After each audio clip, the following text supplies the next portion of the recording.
नमस्कार साथियों, आप लोगों का एक बार फिर से स्वागत करते हैं आपके अपने YouTube चैनल BHU वाले द स्टोरी पर। साथियों, CUET PG 2023 के एडमिशन को लेकर तमाम प्रकार के प्रश्न जो हैं आप लोगों के मन में चल रहे हैं। तो जैसे कि हमने अलग अलग वीडियोस के माध्यम से सारी जानकारी आप लोगों को उपलब्ध करा दी है, लेकिन फिर भी आप लोग तमाम प्रकार के मैसेज या कॉल वगैरह करके छोटे छोटे प्रश्नों को पूछ रहे हैं। तो मैं भी यही सोच रहा हूँ कि इतने छोटे से क्वेश्चंस के लिए आप लोग क्यों कॉल कर रहे हैं। खैर, परेशानियां हैं, हर किसी के साथ आती हैं। तो आज के इस वीडियो में हम आप लोगों को कुछ महत्वपूर्ण चीज़ें बताने वाला हूँ, खासकर BHU PG रजिस्ट्रेशन को लेकर, क्योंकि अभी DU, JNU या अन्य दूसरे भी यूनिवर्सिटीज़ वगैरह जो हैं उन लोगों ने PG के लिए रजिस्ट्रेशन शुरू नहीं किया है, लेकिन BHU ने शुरू कर दिया है और कई सारे प्रश्न आप लोगों के मन में चल रहे हैं। तो चलिए एक एक करके हम लोग इन सारे प्रश्नों पर चर्चा करने वाले हैं। तो सबसे पहला जो आप लोगों के मन में जो क्वेश्चन चल रहा है वह यही है कि अभी तक मेरा BA फाइनल नहीं हुआ है, यानी कि अभी तक मेरा थर्ड ईयर का या छठे सेमेस्टर का ग्रेड कार्ड नहीं आया है, तो हम अपना PG में रजिस्ट्रेशन कैसे कराएं। तो ध्यान से सुनिएगा। देखिए भाई, अगर आपका छठे सेमेस्टर का या फिर थर्ड ईयर का जो ग्रेड कार्ड या मार्कशीट वगैरह है वो सब नहीं आया है, तो आप क्या कीजिए, हमने पहले भी बताया है कि 1 से 4 यानी कि पहला, दूसरा, तीसरा और चौथे सेमेस्टर के ग्रेड कार्ड को आप लोग क्या कीजिए, अपलोड कर दीजिए। और बाकी में अगर आपका नहीं आया है तो आप लोग एप्लीकेशन वगैरह लिख के, एप्लीकेशन में आपको अपना यूनिवर्सिटी का नाम, आपको अपना एग्जामिनेशन रोल नंबर जो कि आपके यूनिवर्सिटी का है, जो आपका है, तो इन सारी चीज़ों को मेंशन करके आप एक एप्लीकेशन लिख के वहाँ पर अपलोड कर सकते हैं 5वें और छठे सेमेस्टर की जगह पे। सेम इसी तरह से थर्ड ईयर का भी जिनका रिजल्ट नहीं आया है वो लोग भी ऐसा ही कर सकते हैं। अब दूसरी बात कि हम अपना परसेंटेज कैसे निकालें, तो सिंपल सा प्रोसेस है। अगर CGPA में आपका रिजल्ट आता हो तो आप अपना परसेंटेज निकाल के, CGPA से परसेंटेज कैसे निकाला जाता है अलग अलग वीडियोस के माध्यम से जानकारी दे दी गई है। और जिनका परसेंटेज से है वो लोग अपना परसेंटेज यानी कि सिर्फ 4 सेमेस्टर का यानी कि 2 ईयर का टोटल मार्क्स वगैरह जो भी हैं आपके, उनको ऐड करके आपको अपना परसेंटेज निकाल के वहाँ पर फिल कर देना है, पहली बात। दूसरी बात, BHU का जो एप्लीकेशन फॉर्म है यानी कि रजिस्ट्रेशन फॉर्म जो है उसको फिल करते समय उसमें 2-3 चीज़ें पूछा जा रहा है आप लोगों से कि आप BHU के स्टूडेंट हो या नहीं। तो अगर आपने अपना ग्रेजुएशन BHU से किया है तो आपको अपना क्या करना होगा, वहाँ पर यस करना होगा। ध्यान रखिएगा कि ग्रेजुएशन आपका 2 सालों का गैप में हो। जैसे कि अगर आपने 2021 में BHU से ग्रेजुएशन किया और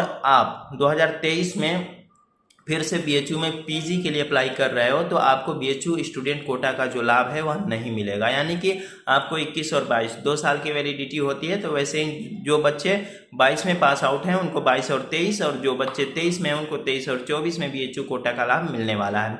दूसरा पूछता है कि आप BHU एम्प्लॉय वार्ड से हैं या नहीं, यानी कि आपके मम्मी पापा या अन्य मतलब जिससे आपका खून का रिश्ता हो। तो खैर माँ बाप की ही बात होती है यहाँ पे।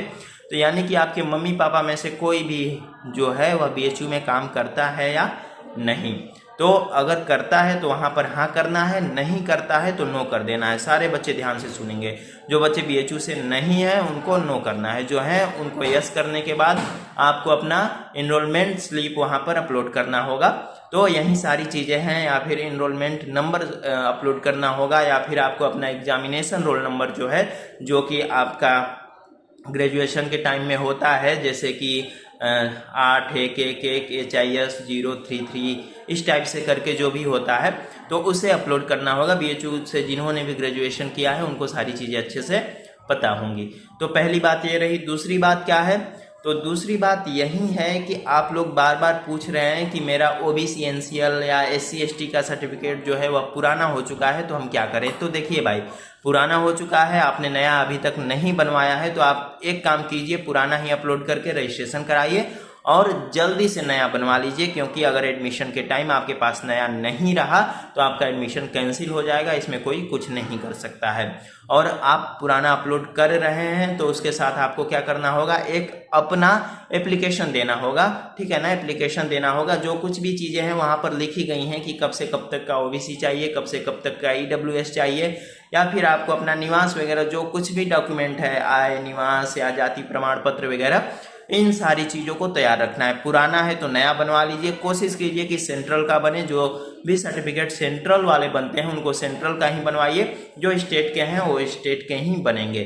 तो ध्यान दीजिएगा इस बात को। और तीसरी बात, सबसे महत्वपूर्ण बात यही है कि TCCC को लेकर बहुत सारे बच्चे परेशान हो रहे हैं। तो देखिए भाई, TCCC को लेकर क्या है कि TCCC अगर आपको नहीं मिलता है तो क्या कीजिएगा आप लोग को अंडरटेकिंग देना होगा। जैसे कि माइग्रेशन भी मांगा जा रहा है, तो DU वगैरह में माइग्रेशन नहीं मिलता है, तो आपको क्या करना होगा, जो भी बच्चे DU से ग्रेजुएशन किए हैं, PG BHU से करना चाहते हैं, तो उनको क्या करना होगा, उनको एक प्रोविजनल बनवाना होगा जो कि DU से बन जाएगा। कैसे बनेगा, ये सारी चीज़ें आप लोग जब DU के ऑफिस में जाकर पता करेंगे तो वहाँ पर सारी चीज़ें आप लोगों को बता दी जाएंगी। तो यही सारी चीज़ें रही। अगर अभी भी आप लोगों के मन में कोई भी प्रश्न चलता है, मैं देख लेता हूँ और 2-3 कुछ प्रश्न हैं बच्चों के, तो हम लोग उस पर भी अभी बात कर ही लेते हैं। तमाम प्रकार के प्रश्न जो हैं पूरे दिन में आए जा रहे हैं, तो छोटे छोटे, कोई बड़ा दिक्कत भी नहीं है, छोटे छोटे से प्रश्न आए जा रहे हैं, लेकिन मन में तमाम जिज्ञासाएं होती हैं, तमाम प्रकार के प्रश्न उठते रहते हैं। खैर जायज़ है, उससे हम परेशान नहीं हो रहे हैं। मैं कोशिश करूंगा कि आप लोगों के एक एक प्रश्नों का उत्तर दिया जा सके। हाँ, जैसे कि एक बच्चे का प्रश्न आया था कि मेरा कास्ट सर्टिफिकेट अभी नहीं बन पाया है, तो हम ओल्ड अपलोड कर सकते हैं कि नहीं। मैंने इसके बारे में आप लोगों को बता दिया है। इसके बाद ग्रेजुएशन लास्ट ईयर का रिजल्ट नहीं आया है, इसको भी लेकर मैंने आप लोगों को बता ही दिया क्या करना है। या फिर इसके बाद सबसे महत्वपूर्ण बात जो आ रही है ना, आप लोगों को क्या करना है, परसेंटेज पूछ रहा है, तो हमने बताया कि परसेंटेज कैसे निकालना है। ठीक, परसेंटेज कैसे निकालना है, CGPA से परसेंटेज में कैसे बदलना है, वो हमने आप लोगों को बता दिया है, तो उसको आप लोग अच्छे से कर लीजिएगा। प्रेफरेंस एंट्री ध्यान से भरिएगा, ठीक है। प्रेफरेंस एंट्री में आपको कोर्स और कॉलेज भरना है।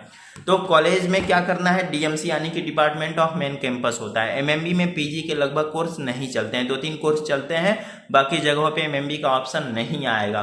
तो क्या करना है कि DMC यानी कि department of main campus, DAV PG college, Arya Mahila PG college, Basanta PG college और बसंत कन्या महाविद्यालय। तो इस तरह से आप लोग प्रेफरेंस खूब अच्छे से भरिए। आपको अपना जो भी कोर्स चूज करना है उसको अच्छे से कीजिए। पर कोर्स आपको 100 रुपये फिर से देने होंगे। जैसे कि आप एक कोर्स में अप्लाई कर रहे हैं और आपने अन्य किसी और भी कोर्स में एग्ज़ाम दिया हुआ है, जैसे कि आपने PGQP 11 का एग्ज़ाम दिया हुआ है CUET में, तो उसमें तो बहुत सारे कोर्स हैं। तो आपको क्या करना है कि कोर्स ऐड कर देना है। अगर आप जब रजिस्ट्रेशन करा रहे हो और वो सारे कोर्स जो हैं BHU में हैं और आप चाहते हो कि अगर मेरा इसमें कम नंबर आता है तो किसी और में हो जाए, तो आप अन्य कोर्स भी ऐड कर सकते हो खूब आसानी से। बाकी अन्य कोई भी दिक्कत आती है तो आप लोग कमेंट कीजिए, ग्रुप में मैसेज कीजिए और ज़्यादा से ज़्यादा प्रश्न पूछिए भाई। देखिए, बिल्कुल फ्री जानकारी दी जाएगी, कोई भी आप लोगों से शुल्क नहीं लिया जाएगा। बिल्कुल मैं कोशिश करूंगा या हमारी टीम कोशिश करेगी कि आप लोगों के सारे प्रश्नों का उत्तर दे सके। मिलते हैं अगले वीडियो में। आज के लिए इतना ही, धन्यवाद। वीडियो को लाइक कर दीजिए, चैनल को सब्सक्राइब कर दीजिए और अपने दोस्तों के बीच शेयर कर दीजिए।